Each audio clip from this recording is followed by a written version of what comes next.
السلام عليكم. درس النهاردة هنتكلم عن الزاوية الجانبية. في الدرسين اللي فاتوا اتكلمنا عن الزاوية 3/4 والزاوية الأمامية، وده المرجع بتاعنا. في البداية كده هنرسم كرة.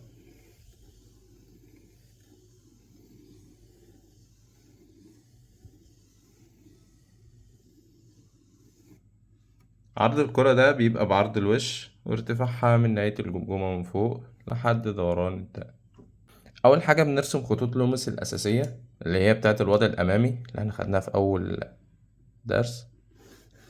أول حاجة برسم خط مستقيم، ولازم يكون مستقيم في حالة إن الزاوية لو هي مش مايلة. تمام، الزاوية اللي عندنا مش باصة لفوق ولا لتحت، يعني مفيش ميلان.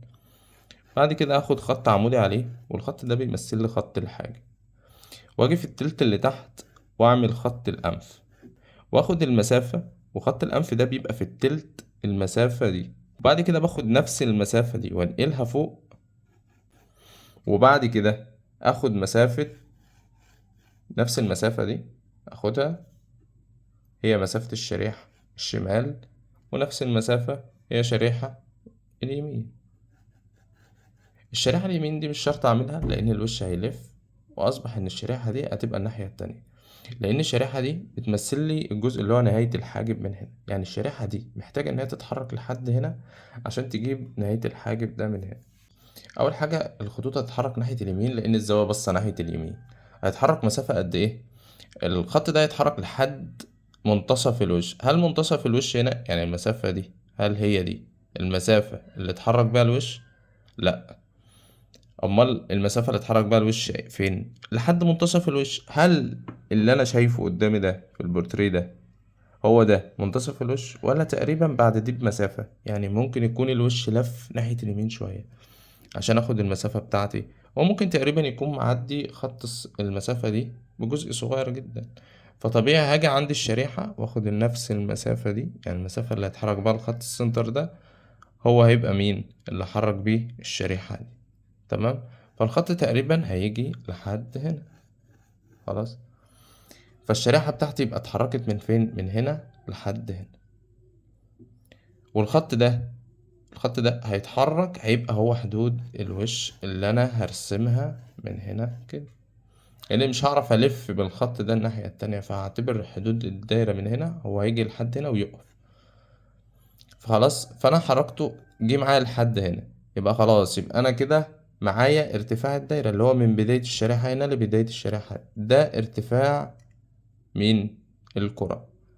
وهاجي من هنا واخد نفس العرض اللي انا خدته هنا، هيوصل لحد فين؟ يوصل لحد تقريبا لحد هنا.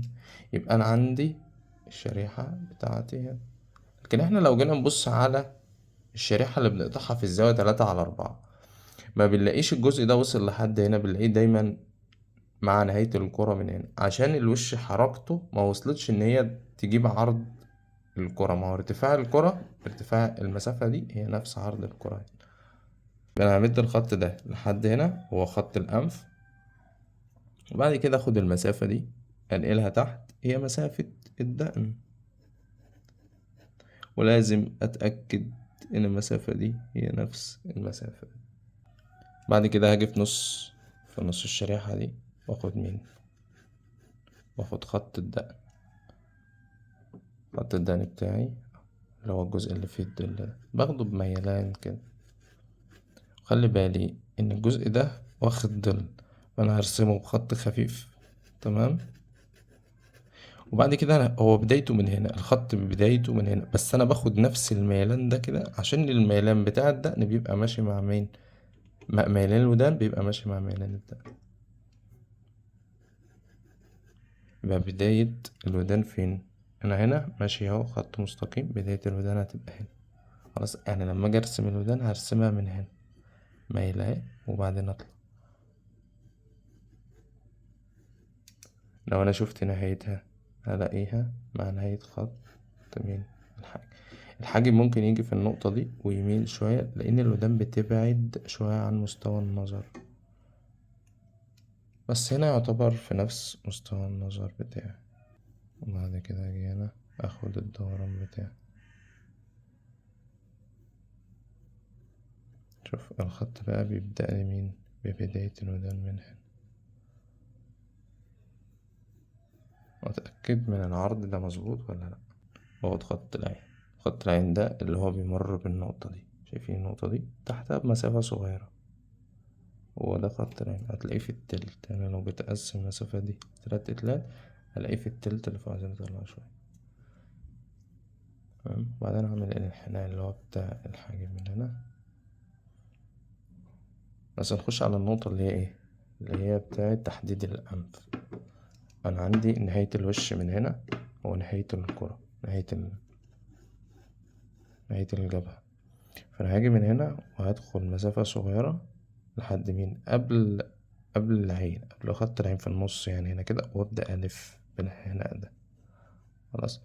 وأشوف الأنف ممتد قد إيه من الجبهة، يعني هي طلعت مسافة كبيرة تقريبا لحد هنا. خلاص، يبقى الخط ده يجي من النص هنا يميل لبره كل المسافة دي. بعد كده انا عايز النقطة دي ترجع فين. لو انا جيت ابص النقطة دي وطلعت كده هلاقي تقريبا في نص الامتداد ده، يعني الامتداد ده لو هو لحد هنا نصه تقريبا لحد هنا. خلاص. يبقى انا هرجع بالانف دي كده بالكتلة بتاعتي لحد المنتصف اهو. كل الملامح هتبدأ تتبني هنا تحتها. اصلا ما ببصش بقى للخط اللي هو اللي انا كنت واخده نهاية الوش، وبعد كده امشي بعرض الانف. يبقى انا عندي الكتلة كملة. خلاص، شفت احنا جبنا امتداد الانف ازاي؟ بصيت على المسافة دي. انت حتى بص هتلاقي القلم، هتلاقي نهاية الموبايل من هنا جايبة فانا بعدت قدرت مسافة الامتداد من هنا، من المسافة دي، وبدأت خدتها هنا بالتقريب كده. لو انت جيت تبص على الكتلة هتلاقيها واخدة شكل مثلث عكس الزاوية 3/4 والزاوية الأمامية. تمام. في التلات زوايا لازم أدرسهم بالتلات اتجاهات عشان أعرف التغير بتاع الكتلة وأفهمه. هنا السطح السفلي اللي تحت بقى واخد شكل مين، مثلث، لكن السطح العلوي اللي كان هنا ما عادش موجود، وما بقاش عندي غير سطح جانبي واحد. يعني أنا هطلع من هنا بميل عشان أطلع لبداية مين، العين. باجي لحد نهاية خط العين وأقف، وبعدين الخط ده ما عادش بيبقى مستقيم كده، بيبقى مايل. ده وابدأ أشوف طلوع العين قد إيه عن الأنف. هل كده ولا محتاج إن أنا أميل أكتر من كده؟ أهم حاجة أبني كتلة الأنف، لأن هي اللي هيبني عليها مكان الفم. لأن الفم هشوفه بالنسبة لعرض الأنف فين، بدايته من هنا ودخوله هنا قد إيه، عشان أعرف أجيب الدقن مكانها بالنسبة لمين، بالنسبة للأنف.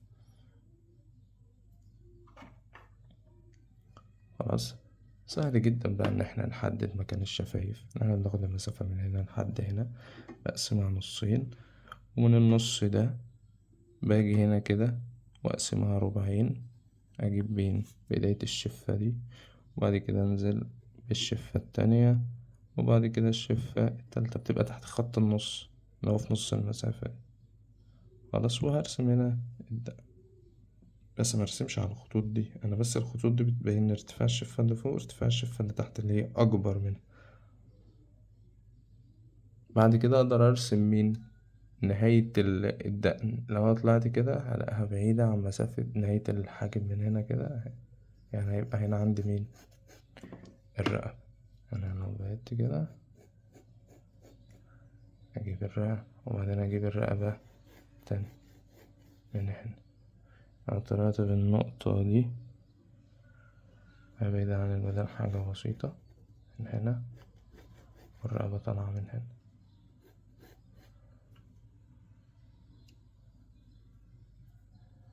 أبدأ أشوف الطلوع اللي أنا خدته من هنا صح. احنا قلنا بعد دي بمسافة صح؟ أنا طلعت غلط ليه؟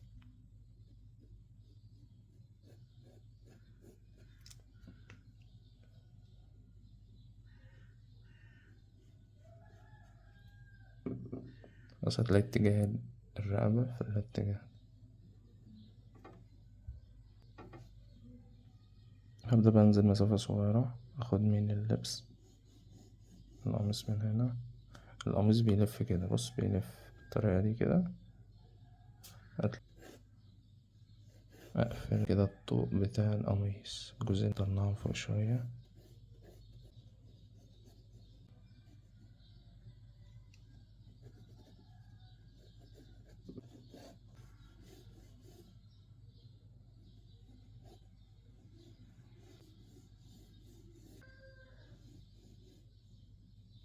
من الشعر هنا عندي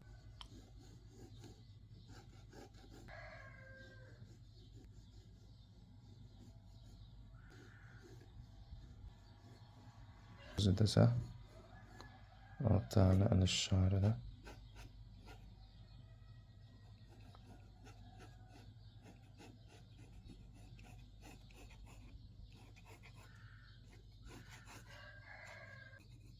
لو في مشكلة إن المسافة دي عايزة تكبر، الجزء ده مثلا عايز يعلى، سهل بتعني. يعني انت لو غلطت في الجزء ده دلوقتي عادي تقدر تعدل.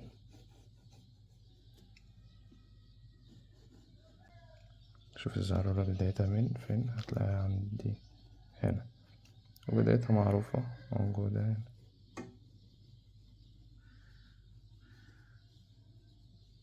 التفاصيل بتاعت الشعر دي مع التظليل بقى تبدأ تحدد كل جزء لوحده. ممكن أرسم الأنف الأول، الجزء ده عالي ربع ملي، وبعد كده جيت هنا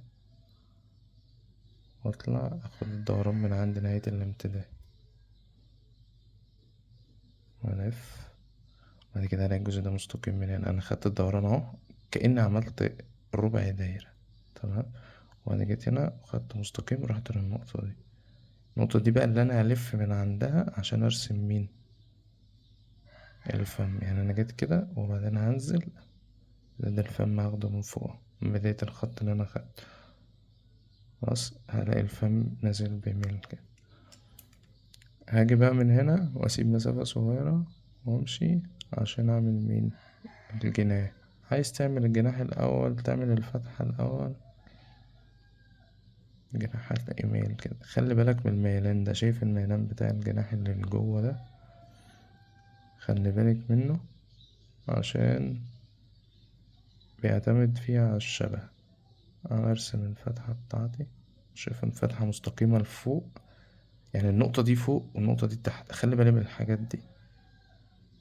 بعد كده اقفل الظل بتاعها من تحت. بعدين بقى ما نيجي نظلل بقى نرسم الظل والكلام ده.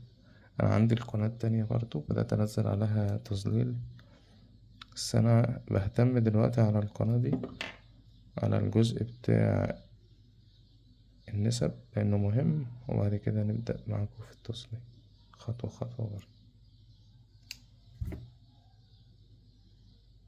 عايز اخلي الجزء ده واخد دوران، عايز الجزء ده يعني ده واخد ظل غامق، لكن حوالين الأنف الناحية التانية واخد ظل ايه؟ فاتح. اما تيجي تظلل هنا كده وياخد نفس الدرجة هيفرق لي الجزء ده بالفم. وانزل اميل كده وابص على حدود الشفايف فين مع الأنف، بعيد عنها مسافة صغيرة هنا كده. فالجزء ده نازل من فوق اهو، نازل تحت مسافة صغيرة وصل لحد هنا. أنا ممكن اخده بيمين اهو، اروح لمين؟ لنهاية النقطة دي. وعلى أساس الشفة اللي فوق بحدد الشفة اللي تحت. الشفة اللي تحت نهايتها كده يعني بالنسبة للشفة اللي فوق برضو. يعني بعد كده هدخل بيمين اهو، وبص النقطة دي بالنسبة لمين؟ للأنف مثلا. يعني النقطة دي بالنسبة لها لازم تكون قبل الجزء ده، شوف هتلاقيها بالظبط عشان ما تغلطش أو تطلع الدان لقدام. شوف برضو النقطة دي بالنسبة لكده فوق اهو، جاية لحد هنا كده، طلعها مل كمان. تلاقيك كده بتظبط النسب. فانت شوف اي فنان بيفكر بنفس الطريقة دي، ان انت بتنسب كل حاجة للتانية عشان تعرف تظبط. زاوية جانبية، زاوية سهلة. بعد كده شايف الظل جاي منين؟ الظل لو ما كنتش رسم انا هنسى بقى الخط اللي عندي وارسم الظل من هنا، ونهايته فين؟ نهايته هنا، عشان ما اجي اوزع الظل من هنا بتاع الخط ده ما يبقاش بعيد عن الجزء ده. عند النقطة دي، النقطة بتاعتي اللي هتبقى فوق الخط ده بحاجة بسيطة، يعني هنزل كده عشان ارسم الجفن اللي تحت، واطلع ارسم بقى الدوران اللي هو بتاع الجفن. بس الدوران ده نازل كده اللي هو فيه الرموش، والدوران ده جاي من قدام كده، بس هو مش جاي من فوق اوي كده، احنا طلعنا فوق ونزلنا ده اوي. ممكن ننزل ده شوية، ده اهي، دي العين اهي، اطلع ده فوق شوية كده، وده اجيبه من تحت خالص.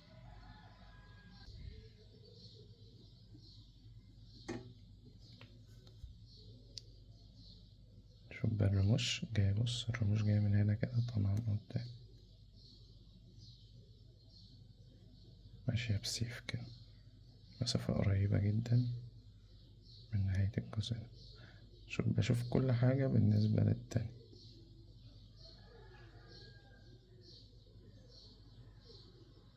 هتلاقي العرض هنا بتاع القرنية كبير وبيقل وانا نازل. ارسم الرموش اللي تحت.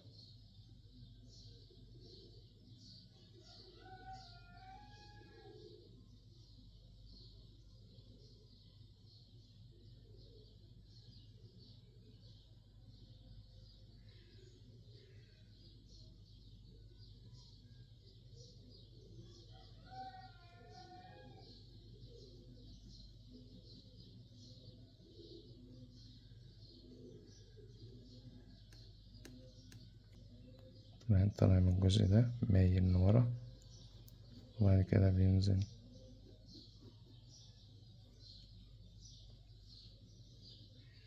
بداية الحاجب مع بداية الجبهة من هنا، مع بداية نهاية الرمش، طالعة لفوق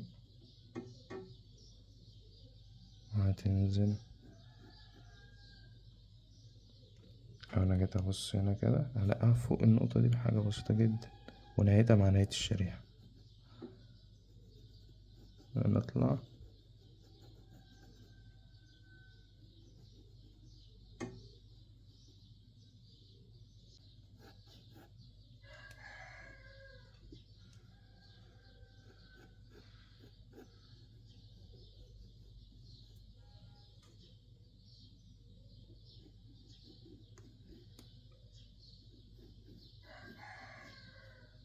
ظبط الجبهة دي من هنا.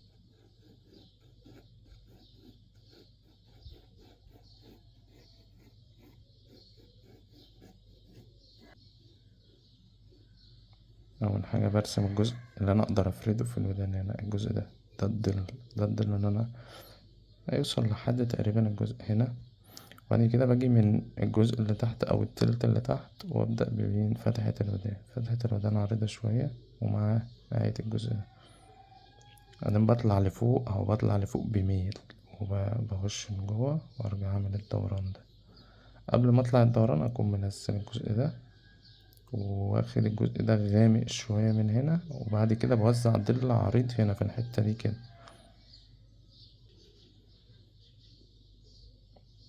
ودي جايبها من هنا، يبقى دي طالعة لبره كده، ودي منتهية كده. ضيف الظل والنور ان الجزء ده الحتة دي واطية منخفضة يعني، فعشان كده حتى انا لو جيت مشيت خط على الحدود بتاعة الودان، لان دي بيلف لفوق كده وده بينزل لتحت عشان نازلة لتحت، بعدين بيبدأ يلف وينزل هنا كده. يبقى هنوزع ده من هنا كده، بس هحدد أماكن الإضاءة.